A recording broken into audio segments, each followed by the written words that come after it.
भारतीय इतिहास के सबसे रोमांचकारी किस्सों में से है शिवाजी और अफजल की ये कहानी कि कैसे शिवाजी ने वीरता, साहस और अपनी वॉर इंटेलिजेंस का इस्तेमाल करते हुए क्रूर अफजल खान पर जीत हासिल की। जब अफजल खान पहली बार शिवाजी के खिलाफ निकला था तो उसके साथ लगभग उसके 10,000 मजबूत घुड़सवार भी थे। अफजल खान शिवाजी से मिलकर उनको बंदी बनाना चाहता था, पर उसकी ये सारी प्लानिंग बस रखी की रखी ही रह गई और शिवाजी ने एक ही झटके में अफजल खान को खत्म कर डाला।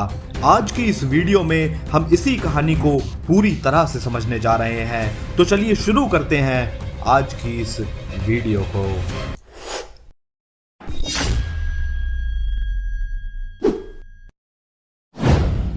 अफजल खान बीजापुर का मुगल जनरल था। ये बात है सितंबर 1659 की, जब अफजल खान ने बीजापुर में विठोबा के पवित्र मंदिर को लूटा और मूर्ति को तोड़ दिया।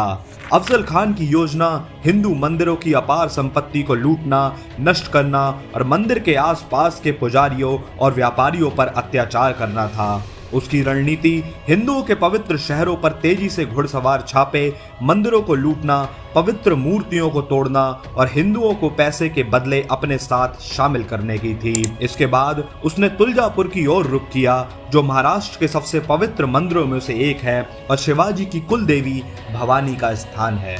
तुलजापुर में अफजल ने भवानी की पत्थर की मूर्ति को तोड़ने का और मंदिर को धूल में मिलाने का आदेश दिया। इसी बीच रास्ते में उसने बेरहमी से मंदिरों को तबाह किया और मंदिरों के लोगों को और ब्राह्मणों पर हमला किया। इसके बाद अफजल ने वाई नाम की एक जगह पर अपना डेरा डाला और अपने दूत कृष्णाजी भास्कर को बीजापुर के साथ मित्रता का वादा करते हुए एक झूठा संदेश शिवाजी के पास भेजा।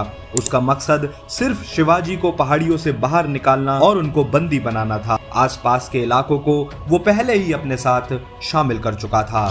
अफजल के आने की खबर से शिवाजी की सेना में डर का माहौल फैल गया, क्योंकि वो इतनी बड़ी सेना का अभी सामना करने के लिए तैयार नहीं थे। अफजल की ताकत और क्रूरता की कहानियों ने उनके डर को और बढ़ा दिया और शिवाजी के मंत्रिमंडल ने शिवाजी को अफजल के साथ शांति बनाने की सलाह दी।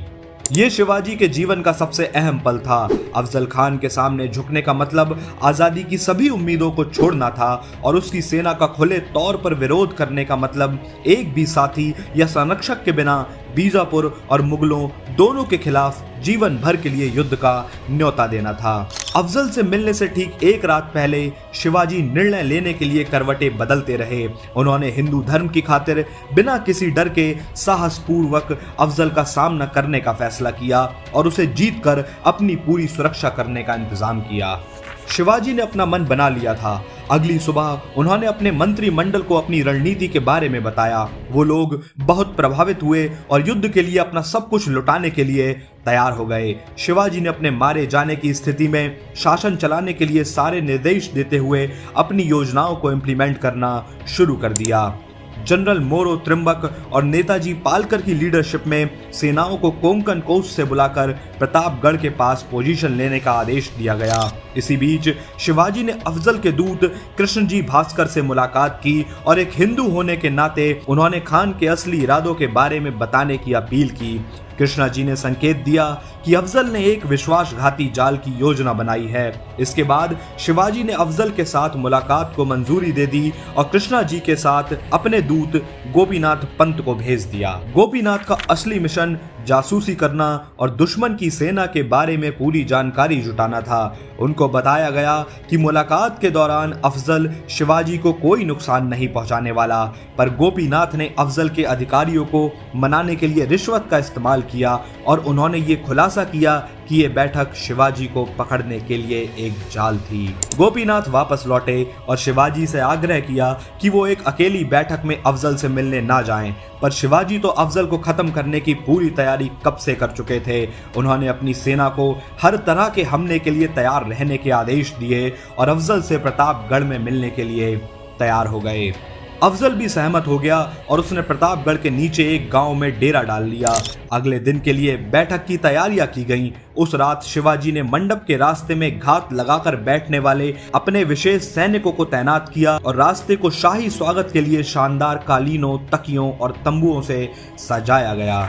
उधर शिवाजी भी मुलाकात की तैयारी करने लगे। अपने सिर की सुरक्षा के लिए उन्होंने अपनी पगड़ी के नीचे एक स्टील की टोपी पहनी और शरीर पर एक लोहे का कवच अपने कपड़ों के अंदर पहना और एक चेन कवच अपने गले में डाल लिया।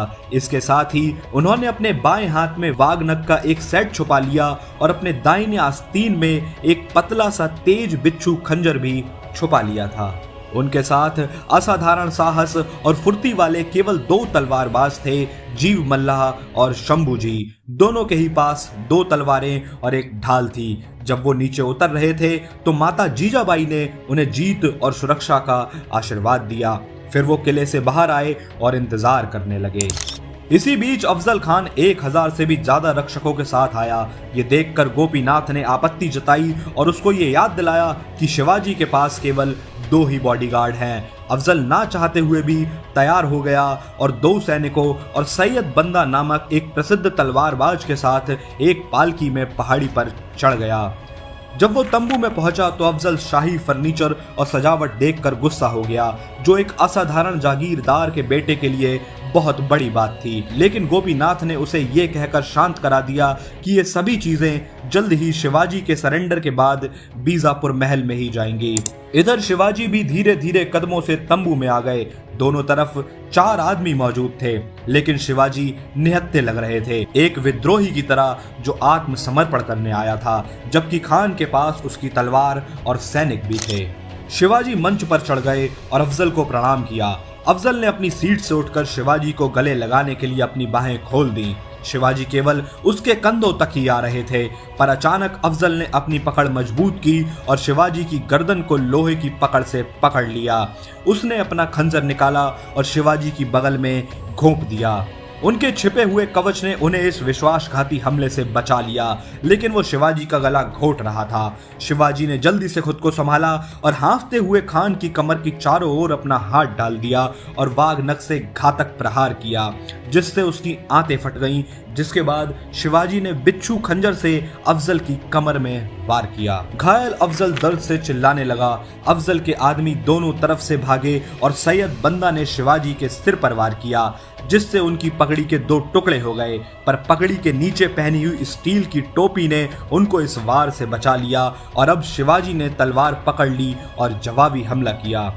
इसी बीच जीव महिला ने सैयद का दाहिना हाथ काट दिया और उसे मार डाला।